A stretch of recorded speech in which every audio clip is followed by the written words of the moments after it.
les amis, bonjour tout le monde. Voici Les différences que j'ai découvert qu'il y a entre les deux lignées de Reiki que j'ai déjà expérimentées dans ma vie. J'espère qu'il n'y en aura pas de troisième et ça va vous permettre aussi de comprendre pourquoi j'ai refait faire mon initiation, pourquoi j'ai changé de lignée.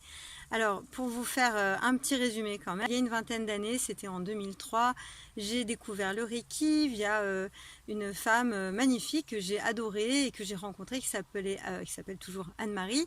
Et Anne-Marie m'a dit donc qu'elle était maître Reiki et que si j'étais désireuse de devenir praticienne de Reiki, eh bien je pouvais recevoir une initiation. Alors évidemment, j'ai pris quand même le temps d'y penser et à un moment, ça a fait oui, un grand oui, et je me suis mise donc en chemin pour recevoir cette initiation. J'ai passé donc mon premier degré, puis peut-être un an et demi après, j'ai passé mon deuxième degré. Enfin, j'ai passé mon troisième degré.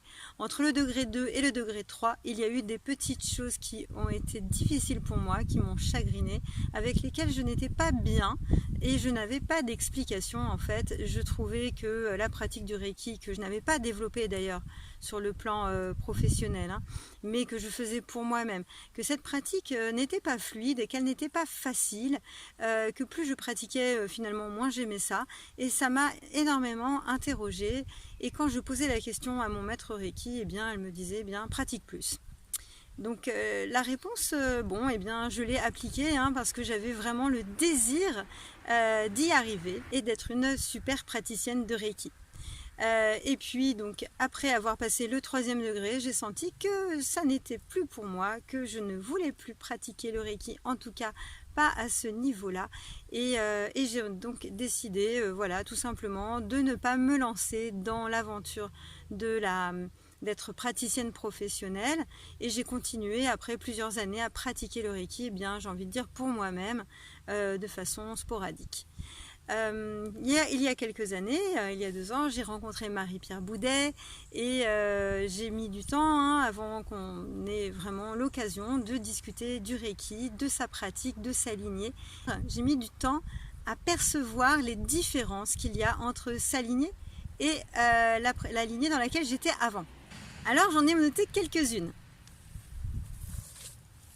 J'ai noté quelques différences que j'avais envie de vous partager, qui, même si vous ne savez pas ce que c'est que le Reiki, et même sans rentrer dans des choses trop techniques, vous allez pouvoir vous rendre compte d'emblée qu'il y a une différence. J'en ai pas noté 7, mais 1, 2, 3, 4, 5, 6, peut-être qu'il y en a une 7e, peut-être qu'il y en aura d'autres. C'est vraiment un petit jeu que j'ai fait avec moi-même. La première différence que je trouve vraiment majeure et qui pour moi est complètement subjugante, c'est que dans la première lignée de Reiki où j'étais, on faisait beaucoup de protection. Protection pour nous, protection pour l'autre. Dans la lignée où je suis actuellement, après avoir recommencé mon premier degré de Reiki avec Marie-Pierre, eh bien tout simplement on n'en fait pas de protection, puisque le Reiki en réalité nous protège. Voilà, donc il n'y a rien d'autre à faire. J'ai noté aussi que quand on fait la demande d'ouverture du canal Reiki, eh bien à l'époque où j'étais dans la première lignée où j'ai été initiée, c'était assez compliqué. Il fallait faire des demandes, voilà, que ce soit pour le plus grand bien, que ce soit... En réalité, voilà, dans la lignée où je suis actuellement, nous ne faisons pas ça puisque le Reiki œuvre toujours pour le plus grand bien. Donc il n'y a rien à faire d'autre qu'à demander l'ouverture du canal Reiki. Voilà, c'est donc beaucoup plus facile. Je vous dis pas trop de choses sur les symboles parce que en réalité, bon, moi j'ai été initiée au 2e degré de Reiki, puis au 3e, donc des symboles j'en ai connu. Ce que je sais, c'est que dans la lignée actuelle, il y a un symbole qu'on m'avait transmis qui dans cette lignée n'existe pas. Et sûrement que c'est pour une bonne raison, j'y reviendrai tout à l'heure. Et en ce qui concerne la façon de positionner les symboles, bon, j'avoue, j'ai un petit peu triché. Comme mon chéri, lui aussi est initié au Reiki, puis qu'il est initié au degré 2, eh bien, j'ai eu l'occasion de lui demander un petit peu comment il faisait ces symboles. Alors, ce sont les mêmes symboles, peut-être qu'il y a des détails, mais dans l'ensemble, ce sont les mêmes symboles. Néanmoins, la façon qu'il a de faire les symboles et de les activer semble extrêmement simple. Donc voilà, j'ai hâte de passer mon deuxième degré. Alors ce symbole qui n'existe pas dans la lignée où je suis actuellement, en fait il n'existe pas pour une bonne raison, c'est qu'au départ il n'a pas été canalisé par Mikao Usui, qui est le fondateur de la pratique, et donc je ne sais pas d'où sort ce symbole, voilà. Donc il a été incorporé par quelqu'un d'autre à un autre moment, un peu plus tard dans la lignée. Donc moi dans la lignée où je suis, une lignée qui est très traditionnelle, qui suit vraiment l'enseignement de Mikao Usui tel qu'il a été voilà, reçu. Et de la même façon, il n'y a que 3 degrés. Dans beaucoup de lignées en France aujourd'hui, il existe 4 degrés de Reiki, parce qu'en réalité, le 3e degré originel a été coupé en 2. Donc en fait, à l'origine, il y avait le degré 1 où on travaille sans symbole, le 2e degré où on travaille avec des symboles, et notamment pour faire des soins à distance, hein, et le 3e degré où l'on a reçu ce qu'il faut comme matériel énergétique pour pouvoir transmettre le Reiki à d'autres personnes et faire des initiations. Donc ça c'est la tradition.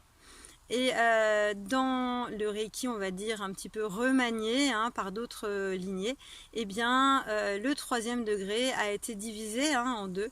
Donc au 3e degré, dans ces lignées-là, il donne un autre symbole. Et ensuite, on repasse un autre degré pour apprendre en fait à faire les initiations. Donc bon, je ne sais pas très bien à quoi ça sert, parce que moi le 3e degré qui était donc juste j'ai reçu un symbole, en fait ce symbole là je ne l'ai jamais pratiqué. Voilà, je l'ai pratiqué 21 jours au départ, et puis après ça ne m'a plus du tout appelé.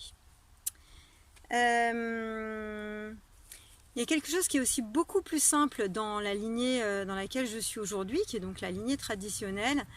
C'est la façon de pratiquer le Reiki pour autrui. Dans la lignée où j'étais, en fait, il fallait que je sois debout, à côté de la table de massage sur laquelle la personne était allongée. Et puis, il fallait poser donc mes mains. Hein, et ça, c'est absolument pas différent. Sauf que dans la lignée où je suis actuellement, Marie-Pierre, moi, m'a vraiment incité, elle incite vraiment les gens à se poser dans la pratique, à prendre une chaise, à prendre des coussins, à se mettre en confort. On reste immobile très longtemps et cette immobilité est fatigante.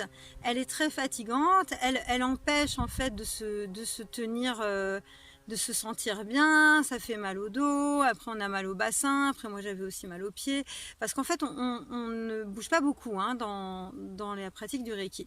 Donc voilà, Marie-Pierre nous incite à nous mettre en confort, et ça ne change rien à la fluidité de l'énergie qui circule, au contraire. Donc ça c'est quelque chose que j'ai hyper apprécié, j'ai vraiment beaucoup aimé ça, et ça permet de se dire oui, je vais pouvoir pratiquer le Reiki longtemps et je vais y prendre du plaisir.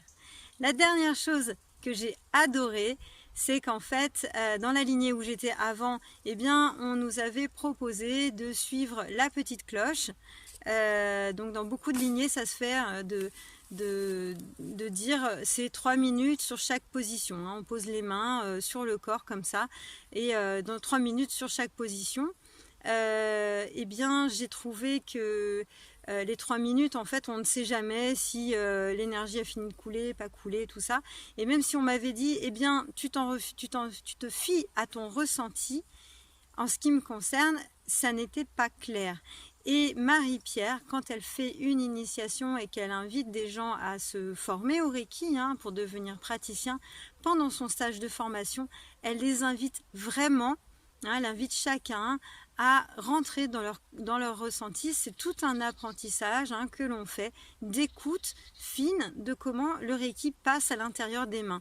Et donc chaque personne repart avec une compréhension de comment ça se passe dans leurs mains. Et en ce qui concerne la petite clochette des 3 minutes, on l'oublie complètement, ça n'a pas lieu d'être. Voilà, donc ça c'était le petit jeu des différences. J'espère que cette vidéo vous aura intéressé. Si elle vous a plu, je vous invite à la liker, à la commenter. Hein. Dites-moi si vous avez fait du Reiki et dans quel genre de lignée vous êtes, si vous êtes satisfait ou pas. Et puis n'hésitez pas à partager. Enfin, je vous donne rendez-vous mardi à 18 h sur ma chaîne YouTube, Bérine Lochu, ma vie en main, pour écouter une interview avec Marie-Pierre Boudet, qui est donc, vous l'aurez compris, mon maître Reiki. Je vous dis à très bientôt, prenez soin de vous et je vous embrasse fort.